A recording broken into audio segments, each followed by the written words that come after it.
पुन्हा एक आपण चिन्हांची मालिका हा प्रश्न कशा प्रकारचा येतो आणि तो कसा सोडवायचा हे बघणार आहोत। या ठिकाणी मी दोन उदाहरणं घेतलेली आहेत चिन्हांच्या मालिकेमध्ये। बघा या ठिकाणी तुम्हाला काही चिन्ह दिसतायत, ते चिन्ह तुम्हाला बघायचे आहेत, नीट निरीक्षण करायचं आहे ते चिन्ह कशा प्रकारे बदलले आणि प्रश्न चिन्हाच्या ठिकाणी कोणता पर्याय येणार आहे ते तुम्हाला नीट निरीक्षणातून ओळखायचं आहे।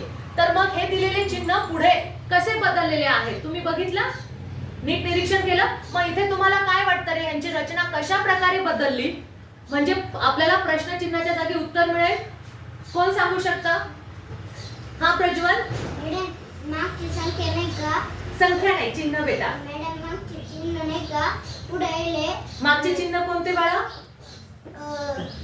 चौकोन आणि त्रिकोण। यस, मागचे दोन चिन्ह काय केलेले पुढे आलेले आहेत आणि पहिलं चिन्ह काय झालंय 3 नंबरला गेलेलं आहे।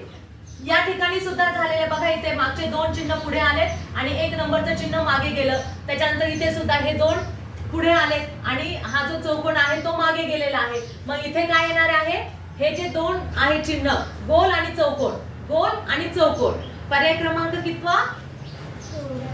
चौथा। पर्याय क्रमांक कितवा गोल करणार तुम्ही? चौथा। म्हणजे मागचे दोन चिन्ह पुढे येतात आणि पहिलं चिन्ह मागे जातं। या ठिकाणी बघा बरं, या चिन्हांमध्ये कोण सांगू शकतं? कुणी निरीक्षण केलंय का? सांगा बरं पटकन। हा कुणाल? हा बेटा। मॅडम प्लस मायनस गुणाकार हे आहे का?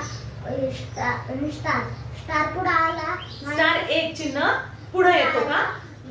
प्लस मागे गेला, मायनस त्याच्या मागे, गुणाकार त्याच्या मागे। ओके, म्हणजे स्टार हे जे चिन्ह आहे हे चिन्ह काय येतं 1 नंबरला येतं। असेच मग काय होतात, मागचा जो चिन्ह आहे तो 1 नंबरला येतो, बरोबर? इथे सुद्धा मागचं जे चिन्ह आहे ते 1 नंबरला येणार। मग प्रश्न चिन्हाच्या जागी इथे कोणतं चिन्ह आहे? मायनस। मग प्रश्न चिन्हाच्या जागी मायनस इथे पर्यायामध्ये कोणत्या ठिकाणी तुम्हाला दिसतं 1 नंबरला आलेला? हा 4 नंबरचा पर्याय।